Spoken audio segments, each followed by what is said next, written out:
Greetings everybody, my name is Tommy the Game Master and welcome to my channel. Today I'm going to start something new I call a gamer culture segment where I analyze something about video games and do an argument on it.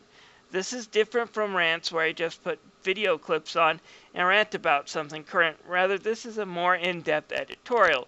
Today I'm going to be taking a look at classic game revamps and remakes too, and wonder why some of these succeed and others don't, and how game developers should look at these games to make sure that any reboot of a classic series goes off well. So what do I mean by success in this area, and what do I mean by failure?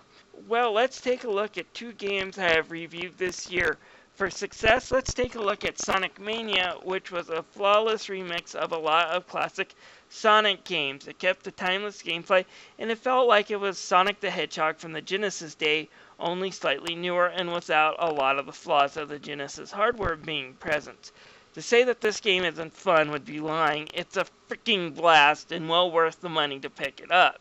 It's so good a lot of people are saying it's creating a retro revival. I'm saying that's not true. There has been plenty of games that have come before it that have tried the same thing. So is the secret to success when trying to bring a classic game franchise back is to keep it to its roots? Not exactly. Let's take a look at the worst game I have reviewed all year. Double Dragon 4 is blech.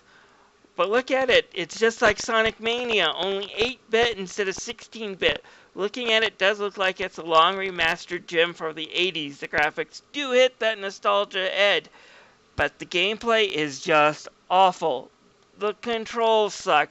The amount of enemies that can just come on screen and jack you up is stupidly high, and I just didn't enjoy it, nor did many other people, to be frank. And to make matters worse, Double Dragon 4 was going to be compared to another game that took a completely different approach to doing a Double Dragon game in modern time, and was a lot more successful and fun in doing so, and that is Double Dragon Neon from Way Forward, which I also have reviewed recently and can tell you it's definitely worth getting.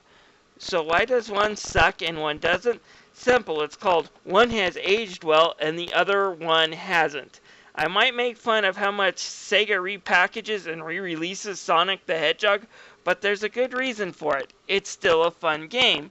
Don't get me wrong, there are age spots in the original game, but it's still a fun 2D side-scrolling platformer that anyone who likes these kind of games, whether young or old, would still get some enjoyment out of it. The 8-bit Double Dragon NES games have aged horribly. They were a barely passable mess back in the day. Just throwing one out there now with all its age spots included and saying it's a new love because of nostalgia isn't going to work. So yeah, some games do indeed need tweaking in order to work, and sometimes it's simple, and sometimes it's major. If you want examples of what I mean by tweaking in order to work, let's take a look at the modern day versions of the original Final Fantasy. For the most part, it keeps the idea of what an old school Final Fantasy is. It's turn-based, the world is open, the plot is bare minimum. Despite some changes in the dialogue to update the story, there isn't much to it more than to find the crystals and defeat chaos at the end. But they did make changes, a lot of them, and while a few of the hardcore classic fans hated the changes, most people loved it. And even a few of the classic lovers understood the changes. Things like being able to have your party attack another monster automatically when one monster is killed definitely makes the game easier. Removing a lot of bugs and toning down the difficulty level to a more balanced makes it more approachable. Square Enix would later do the same in its Dragon Warrior remakes on iOS, making them less cumbersome and difficult by increasing your EXP and money rewards for the monsters you killed. It's still got the old school feel and charm with a lot of monotony and tedious just drained out of it. So yeah, tweaking is a good thing most of the time, but not always. Remember how a few moments ago I praised Double Dragon Neon and its developer Way Forward? Yeah, Way Forward decided to take another classic game and tweak the hell out of it in the form of DuckTales Remastered. Now, DuckTales Remastered, when you just judge it on its own merits as its own game, It's still a pretty fun game, worthy of playing, don't get me wrong on that.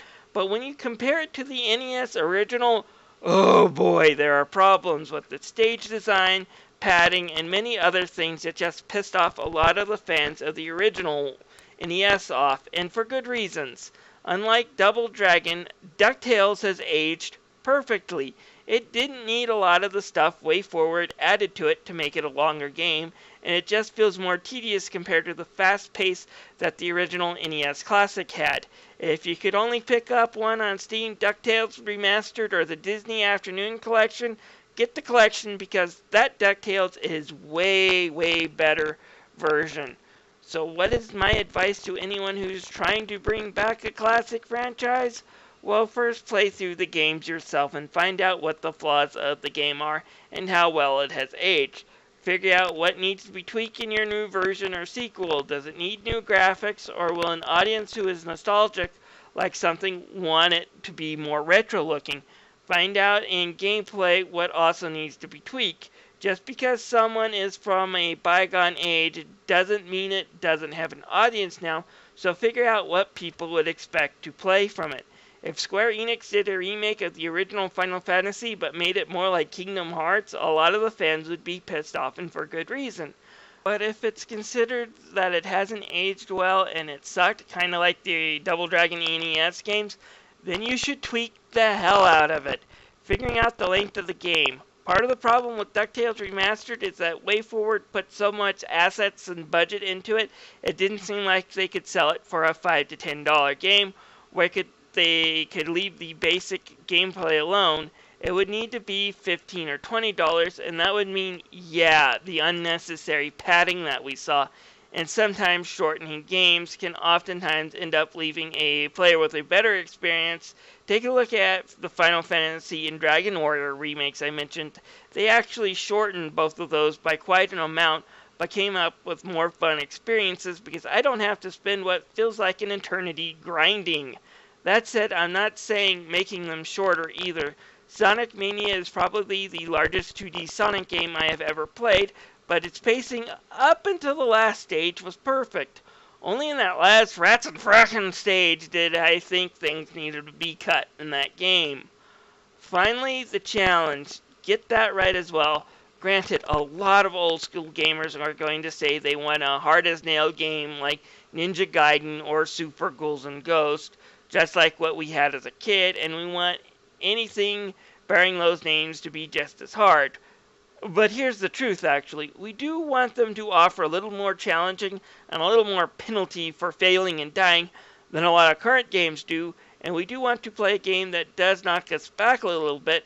However, most of us nowadays have families, careers, jobs, girlfriend, a YouTube channel as a hobby that makes us do a lot of time editing, etc. So do tell the truth. A game that knocks us around like the good old days is going to annoy us more in reality than make us happy. So make it, if we get a game over, that we only have to go back maybe 10, 15 minutes at the very most. And if you have multiple difficulty, you can always do that way. I love it when games do it that way. It works perfectly for me. I get to choose how hard I want it. There will always be a niche for retro games, and some of our old favorites will always come back. We people who are now in our 20s and 30s who played through these classic games still have a connection through them because of our childhood, and we want other people nowadays to experience some of it too, and it can be done right. Problem is recognizing what has aged, and it's hard when people have nostalgia glasses on and sometimes didn't realize just how bad some of the games are when we were kids and how little some of them have aged well. So getting good advice from us may not always be possible, but do try to collect the info and make sure that whatever you do, you only put in things that not only satisfies the old farts, but new gamers and more casual older gamers as well. This is Tommy the Game Master, thanking you for watching. Feel free to click on that subscribe button, and I would love to hear from you in the comments section as well.